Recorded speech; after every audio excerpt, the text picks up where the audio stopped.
Good afternoon. How is everybody? Great. My name is Chad Olvey. I'm the listing specialist with the J. Michael Manley team. Next month is my 1-year anniversary in real estate.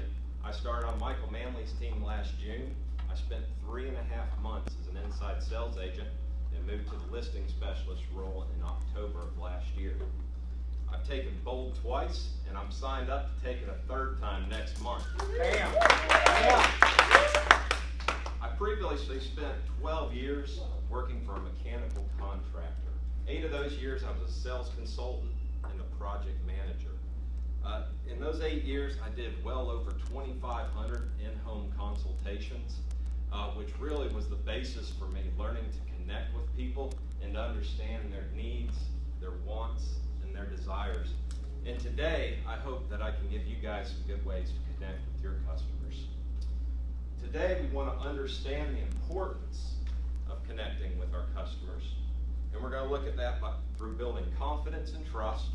We're going to give you a tool called the 2-for-1 technique that will help build that confidence. And then we're also going to look at connecting with perspective.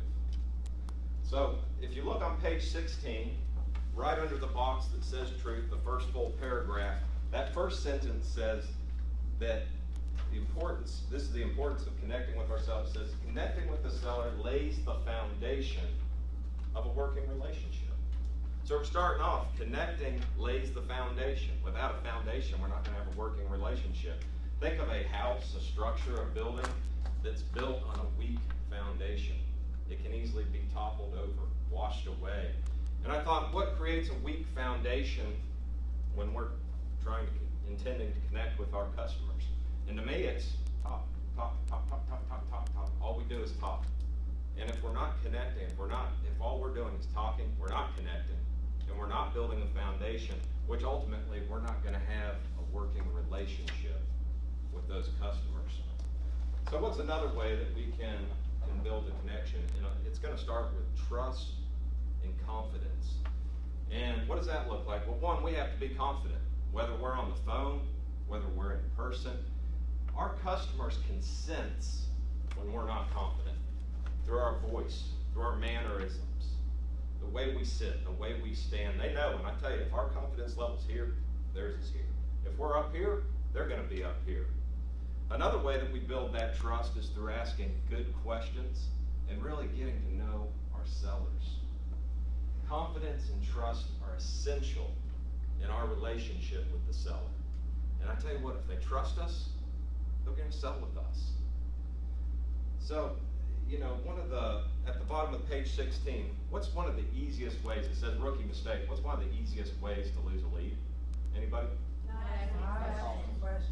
Exactly. Don't ask questions. Don't get to know our sellers. If Holly came in here yesterday and spent 8 hours talking and had never once included us in the discussion, do you feel like you would have connected with Holly? No. No, not at all.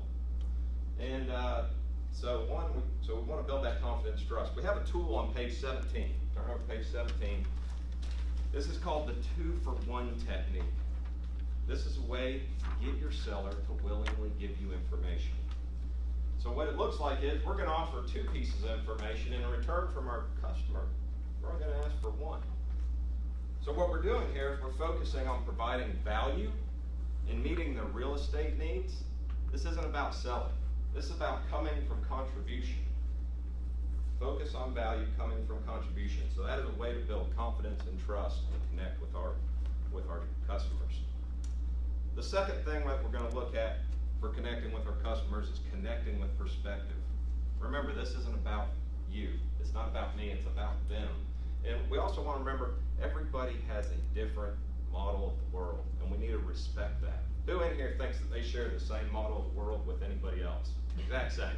No one. That's crazy. So what we need to do is we need to step out of our own experiences, because it's our own experiences that create our perspective.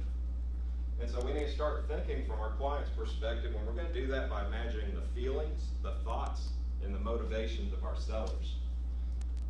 In his book, To Sell Is Human, Daniel Pink notes 3 perspective-taking principles. If you turn over to page 18, you'll see this material. And the first one he notes is increase your power by reducing it. from a less obvious position of power in the interaction, you are more likely to take the client's perspective into account. And so I have a question. Can someone in the room give me an example where either one, they reduced their power in the interaction and were able to gain their client's perspective, or possibly you didn't reduce your power and you never made a connection with that client? Does anybody have an example what that might look like? Yes, Sam. As a high, I tend to overtalk my clients a lot, and so I have learned to embrace silence. And it happened in a buyer's consultation a few weeks ago that I just completely went silent until it got real awkward. So I moved aside what I wanted to say and what I needed to say to let them think instead of overtalking them. I set aside my ego. Perfect. Thank you so much, Anna. So the second perspective-taking principle that he lists here is taking others' perspectives into account. So this was about a year into my previous job. I've been doing sales, relatively new at it. And so I'm going out on a consultation. I pull up to this house.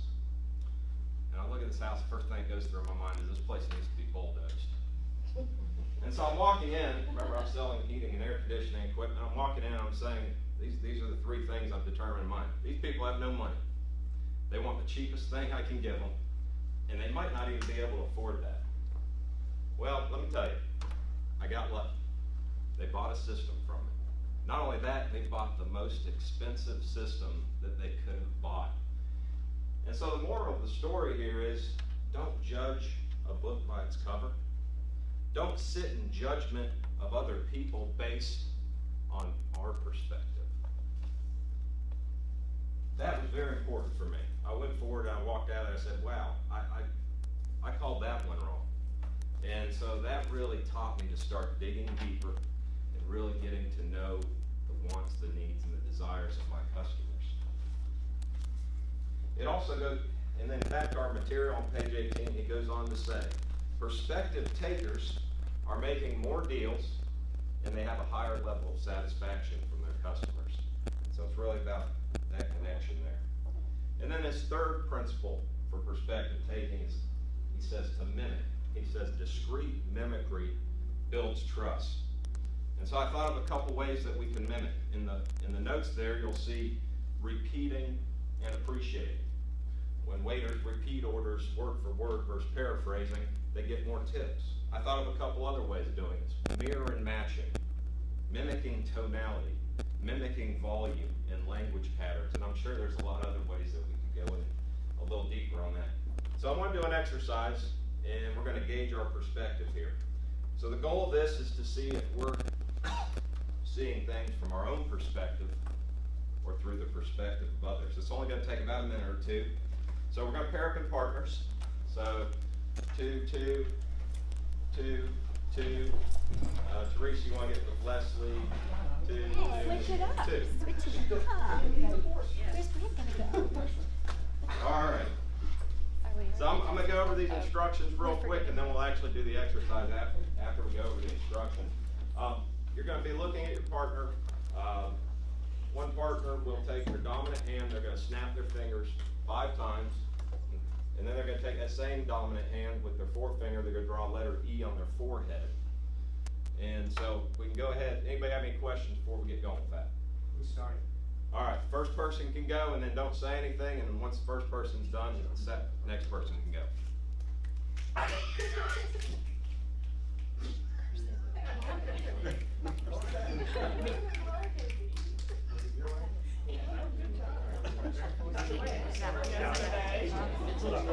All right, is everybody done? Okay, you can sit back down. Thank you so much. So who drew the E in here so that they themselves could read it? All right, and so I'm assuming that everyone else in here drew the E so that their partner could read it. So what we really want to look at here is, are we looking through our own perspective, or the perspective of others, or our client's perspective? Did anybody have any ahas as we went through that exercise?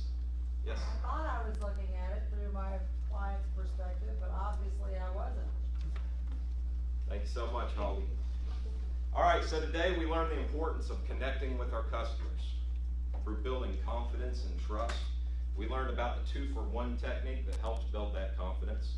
We also learned about connecting with our customers through perspective by imagining their thoughts, feelings, and motivations. And we did the exercise to help you gauge where you were on perspective. Does anybody have one aha before we finish up? That was just a good reminder that we just always got to look at the other person's perspective. Thank you so much, Teresa. I was gonna say the same thing, Chad, don't judge people based on your perspective. All right, time.